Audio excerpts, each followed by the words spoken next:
new earnings season gets underway this week as the first US companies start reporting their financial results for the first quarter of 2022-2023. So today it is Tuesday, April 11th, and in this video we will go over some of the recent developments and what will be in our focus during this earning season. However, before we begin, as always, please read carefully through the risk warnings and the disclaimers, and then we will get started.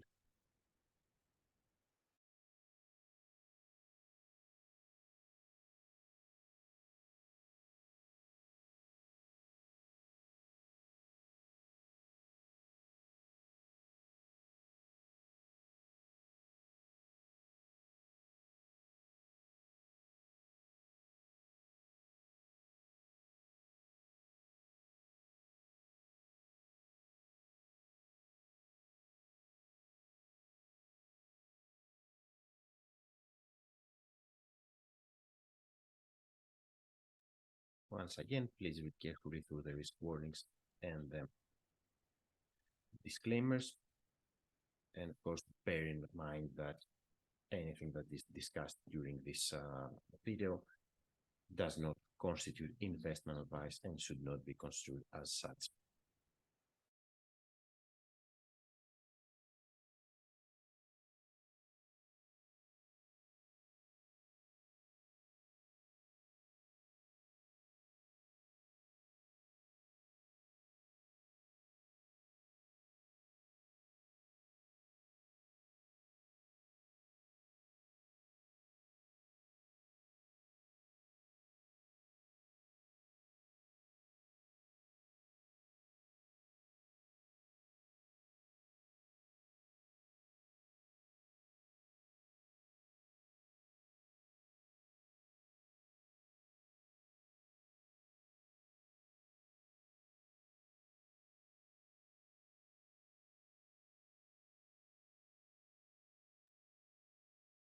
Okay, so let's get started.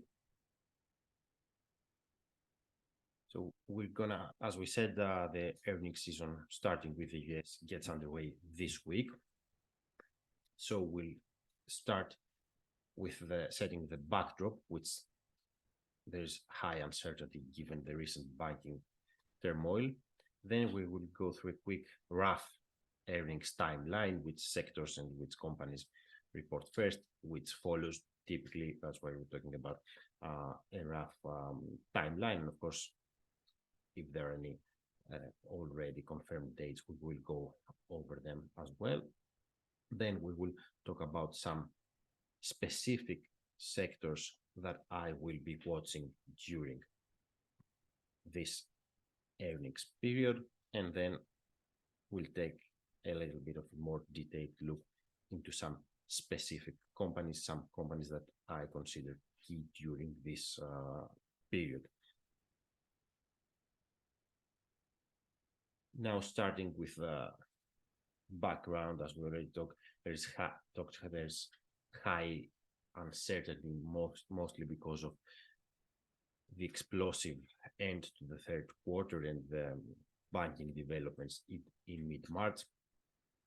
Specifically, a run on Silicon Valley Bank in the US forced regulators to close the bank, as well as Signature Bank of New York and Guarantee Deposit. This sparked fears around the banking sector, which spread quickly to regional banks and also into Europe, leading to an explosive March, as we already said, at the back end of the first quarter of 2023. Authorities on both sides of the Atlantic took robust action to contain the fallout, which also included an agreement between from UBS to buy out embattled rival Credit Suisse. Fears seem to have abated since then, and given the response by regulators, but there is still uncertainty as to whether this recent crisis is over. What is the exact economic impact. And these factors have created uncertainty around the financial system, but also monetary policy by central banks around the world. So right before the Silicon Valley Bank drama unfolded, the US Fed was looking set to reaccelerate its rate hike cycle, but these developments altered the monetary policy landscape. The Fed delivered last month a small hike and projected just once more. Again, this is the decision by the Fed, as can be found on the Fed's website. And what the central bank essentially said is that does not know the impact on the economy, but the best guess, let's say, is that it will cause tighter credit conditions, which will be equivalent of a hike or maybe even more. And this is why it adopted a more conservative stance. Now, in a completely different approach, the European Central Bank maintained its aggressive stance and drew a clear distinction between price stability and financial stability, did not offer guidance due to the elevated uncertainty, but pointed to more tightening in an overall more hawkish approach if, of course, the economy evolves as officials project. The Bank of England hiked again, but did not shut the door to more moves. The Reserve Bank of New Zealand just last week delivered another 50 basis points rate increase, which was bigger than baseline expectations, and while the RBA, in a completely different tune, paused its rate hike cycle. The Central Bank of China, meanwhile, is in a completely different path, trying to support the economy and recently cut reserve requirement ratio for large bank to effectively upgrade and appropriately expand the economic output. So these facts that we just mentioned show that that monetary policy is all over the place. There's no one strategy at this stage. Now, on top of that, we also have geopolitical tensions that sort of have been heightened, let's say. We recently saw a significant deterioration in Sino-US relations following the balloon incidents that flew over the US and were eventually shut down. The US and other Western countries have been restricting tech export to China as Washington tries to reassert its dominance on the semiconductor arena. And of course, Taiwan is always an important piece of the chip supply chain and a constant thorn between China and the United States. Furthermore, we saw China-Russian ties appearing to be strengthening as the war in Ukraine has entered its second year, and this also continues to pose a source of a risk for in terms of geopolitics, which of course is directly tied to economy and sentiment. Another development that we have seen over the past few months is that the world's second largest economy, China, which had been implementing its zero COVID policy that was detrimental to the economy and aggravated trade disruptions, it moved away from that late last year, from those measures, a change that has been cheered by markets. The positive effect can already be seen in various economic indicators as manufacturing PMIs and projections for higher GDP growth this year compared to 2022. And of course, stock markets have advanced, Wall Street in particular, after a brutal 2022. The US stock markets were off to a flying start this year. They dipped in February as the Fed was looking to adopt a more aggressive stance, and also faced pressure as the banking rout unfolded in March, but was very resilient. The US stock market was very resilient and had a very good first quarter. Over in Europe, the DAX also had a great quarter despite the ECB hockey stance, and Chinese market are also a bit due to this shift in COVID policy that we discussed. So that's it with the backdrop. It's clear that there is uncertainty after an explosive March with many developments. And now let's move over to the earnings timeline. Now, US banks are traditionally the first ones to report. Big banks, JP Morgan, Wells Fargo, Citi are the ones that kick things off on Friday, April the 14th. This Friday, then traditionally we move into big tech companies. Focus shifts in Netflix, typically the first tech heavyweight to release its result in its reporting period. Now it is due on Tuesday, April 18th, and Tesla follows 1 day later, the EV king, and we will talk about Tesla more later in this video. Now, more tech firms fall over the next week, such as Meta Platforms on April 26th, while Apple is expected at the beginning of May. Then automakers, of course, Tesla, we said, is the first automaker, then General Motors and Ford, the big US legacy car manufacturers fall over the next weeks, while German Mercedes is due in April 28th, and BMW and Volkswagen, again staying on the German side, report on May 4th. Again, these dates that I cite are as can be found on its company's website.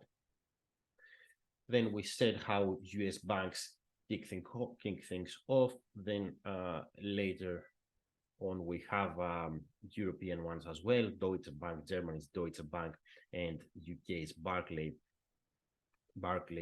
report on April 27, and then they are followed by the French ones. BNP Paribas, for example, is on May 3rd, and Crédit Agricole is on May 10th.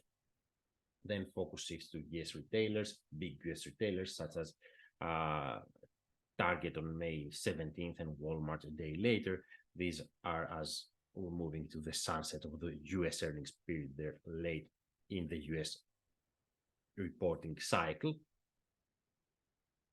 And of course, then we move into Chinese firms. We don't have any confirmed date yet, but these typically report late. They start as the US season is already winding down.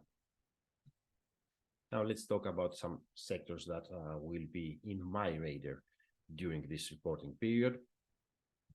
Again, I need to stress though that this is just some indicatively sectors that I will be and some industries that I will be looking at.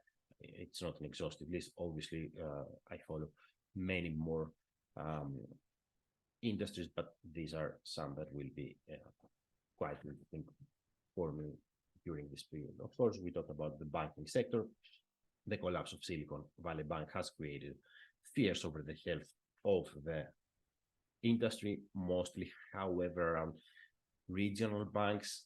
The big ones such as JPM and Citi are better capitalized, subject to stricter oversight. Also, they're part of the stress tests, which are intended for institutions with assets above $250 billion.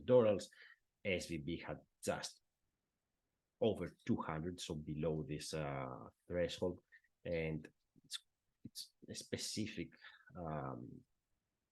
bank in the sense that it's not as well diversified and mainly did business with venture capitals and tech startups, a sector that the technology sector had taken a big hit last year. And I thought it will be interesting to see how these recent developments filter into the earnings. Probably small impact since it happened late in the first quarter, but we'll be definitely looking to see how banks comment on these recent events during their earnings reports and calls.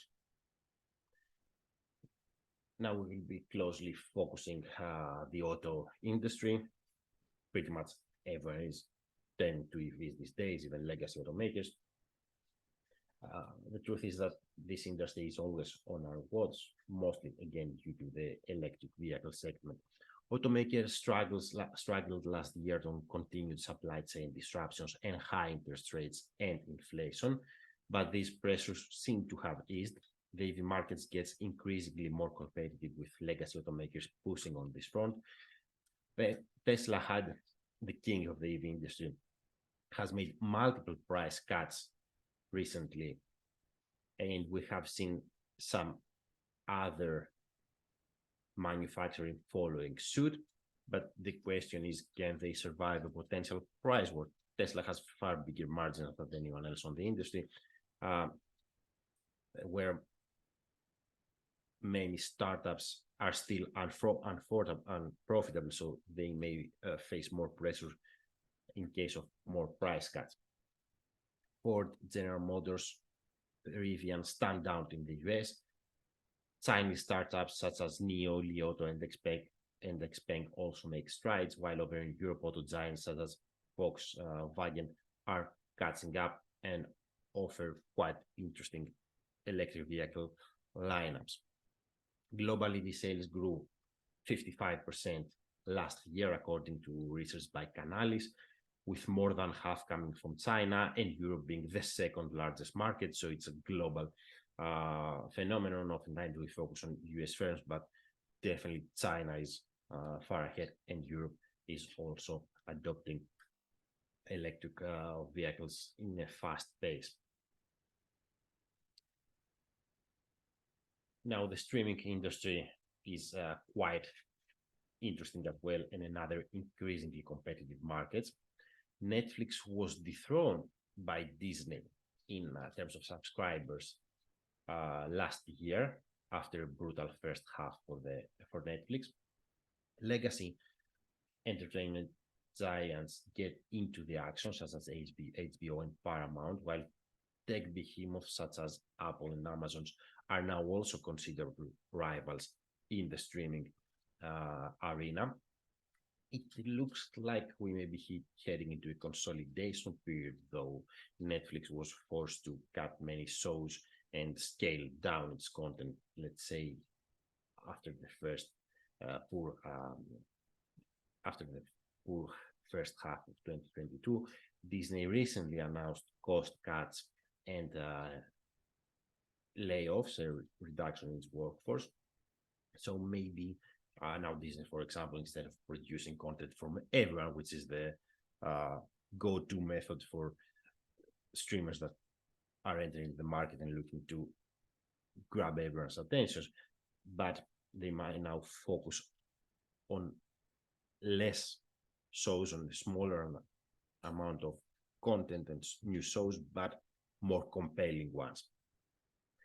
We also need to point out that according to Nielsen, streaming viewership has surpassed broadcast and cable in the United States over recent months. So that's another interesting development for the sector. Then technology, big tech names.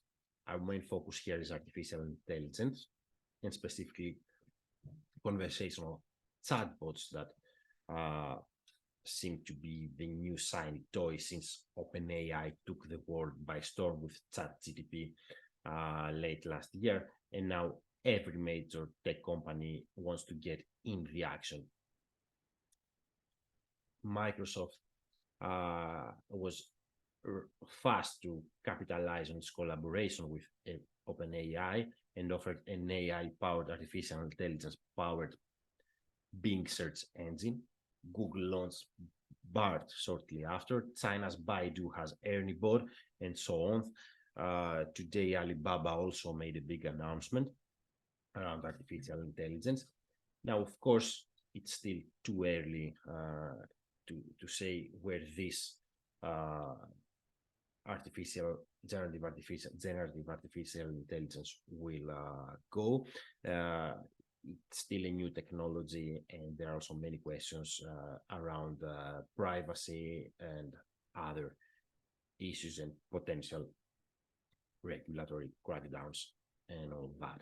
Of course, that's not the only thing we will be looking at. Meta platforms will be another focal point. It looks like it may be scaling back on the metaverse in favor of artificial intelligence, and has recently said that this year will be about efficiency and agility. Also in the spotlight, firms such as NVIDIA and ASML, which are chip designers. NVIDIA and ASML is a company that manufactures, essentially has the monopoly on manufacturing the machinery that is used for chip creation of the most high level, the most advanced ones, and the chip industry is again front and center. As we said before, the United States is looking to reassert its dominance in the chip market and maintain its lead. The tech sector and growth stocks in general are vulnerable to high interest rates and took a big hit in 2022 due to the Fed's aggressive tightening, but had a strong first quarter this year on expectations that this policy has peaked or will soon peak. And we're rounding things off with the energy sector. Energy giants such as BP, Shell, French-based Total, US-based ExxonMobil posted record profits last year as the war in Ukraine and embargoes sent oil and gas prices soaring. Prices, though, dropped in the back half of 2022, but OPEC Plus agreed on production cuts of 2 million barrels per day late last year, and this month some countries went even further with extra cuts of more than 1.5 million barrels per day, which could tighten or maybe bring forward a tightening in the oil market, and thus continue to boost profits for those companies. Supply was already set to tighten in the second half of this year, according to the International Energy Agency, and those reductions could exacerbate those tensions. And of course, China's reopening is expected to be a big driver around demand.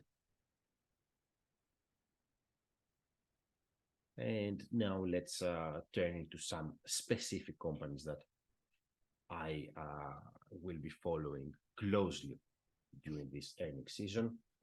The first one is the Walt Disney Company, which posted strong financial in the last reported quarter, with operating income nearly doubling sequentially, while the parks experience and products segment extended its post-pandemic recovery with the 8th straight profitable quarter.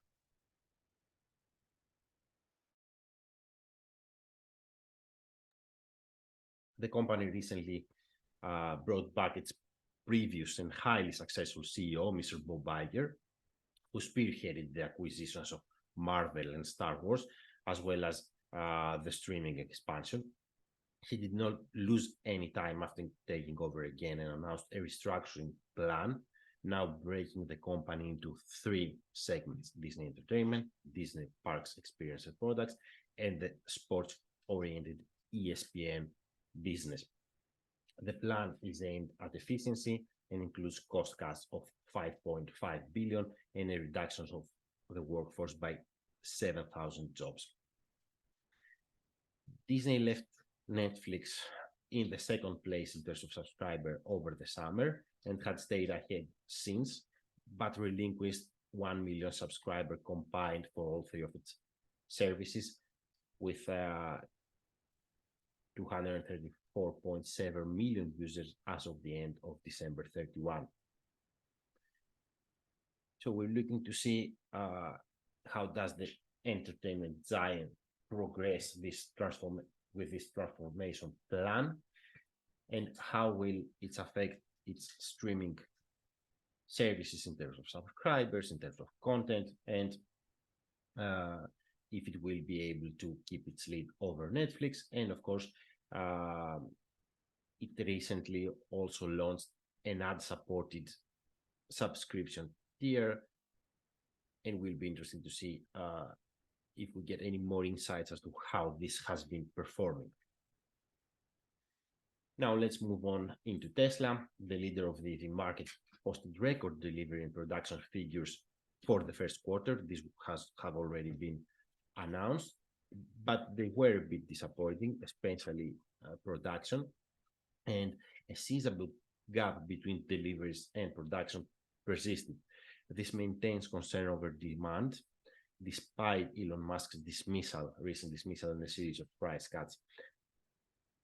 Tesla's now profitability will be an important factor probably during the Q1 results because of these multiple price cuts.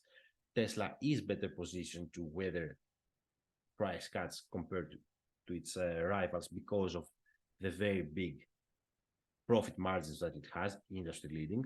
It was operating margin was 16.8% in 2022, but these price cuts will probably add up and could hurt the profitability. In its investor day in March, the company touted the new manufacturing process that will lead to a 50% reduction in costs and 40% less manufacturing footprint, allowing the company to build factories faster with less capex and more output. So this suggests that a cheap electric vehicle is coming at some point, which was actually part of Master Plan 1 back in 2006, but we did not get any more specifics around it. There was a picture of two veiled cars, but no more details other than that. Were interesting enough. The Tesla Roadster was missing, but this is probably a niche product. We also got the announcement recently of a new gigafactory in Mexico in pursuit of further ramping up production, and also a lithium refinery plant is under construction, which could also be very important given the fact that many of the raw materials and metals needed for the production of batteries for electric vehicles has skyrocketed. Then we're moving into another automaker, Ford, which has been undergoing an impressive transformation geared towards electrification. Almost a year ago, it launched the electric variant of its America's beloved pickup truck, which sold nearly 20,000 units as of the end of March, and also got the coveted 2023 Truck of the Year award by Motor Trend. It also announced a new truck for the US market and a new SUV for Europe, electric ones. However, it lost the second place in the EV market in the United States by General Motors, rival General Motors, in the first quarter. Q4 and full 2022 results were concerning due to execution issues amid continued supply chain disruption. And the company left about $2 billion of profit on the table, according to its CEO, who, however, appeared determined to correct them. So we're going to have to see how Ford moves about, and we'll be eagerly awaiting the next earnings report. And that brings us to Microsoft, which made the opening salvo in the AI chatbot front with an artificial intelligence powered search engine back in February, harnessing its collaboration with OpenAI that launched ChatGPT late last year, as we have already talked about. It has also been integrating this technology in its Office suite. So it's not only which companies launch a standalone, let's say, chat service, but how they incorporate artificial intelligence into all of their products. Microsoft seems to be ahead of competition, but as we said, technology is new and has hiccups. We've seen various reports of how the Bing search engine has fared on various questions by users. And there's also the question of regulators. Italy is already investigating it, and more could come because, again, it's a new technology and there are many concerns around privacy and other issues. Now, other than that, the cloud business will also be closely watched. Azure and other cloud services revenue grew 31% in the last reported quarter year over year, but it was a bit slower than the growth of the previous quarter. Overall, financials were underwhelming in the last reported quarter, and forward guidance was disappointing. And also bear in mind that the company had announced a reduction in its workforce by 10,000 employees recently. And let's round things off with Baidu, the Chinese tech giant, who is also pushing hard on the artificial intelligence front, having launched its ChatGPT rival, the Ernie bot in March. Within 2 days of launch, according to the company, over 90,000 enterprises have requested API access, and more than 600,000 individuals had signed up for testing on the first day. So Baidu is looking to make fast progress, but how can this technology really flourish given the more controlled environment in which Chinese companies operate?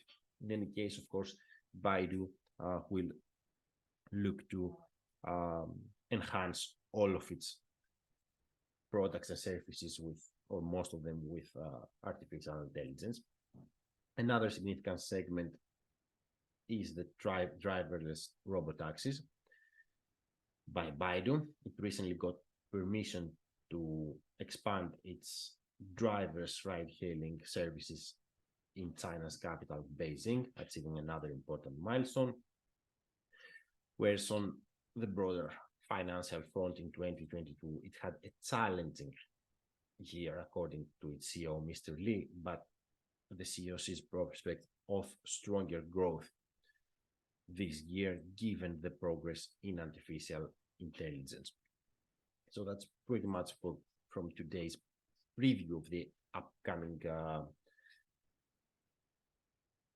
earnings season, which gets underway this week for the first quarter of the year. We try to put together, let's say, sort of a guide of what to expect and some of the sectors and specific companies that I will personally be focusing on during this earnings season. However, there are many more other industries and companies that we will be looking at with great interest. That's it from me. Thank you for joining.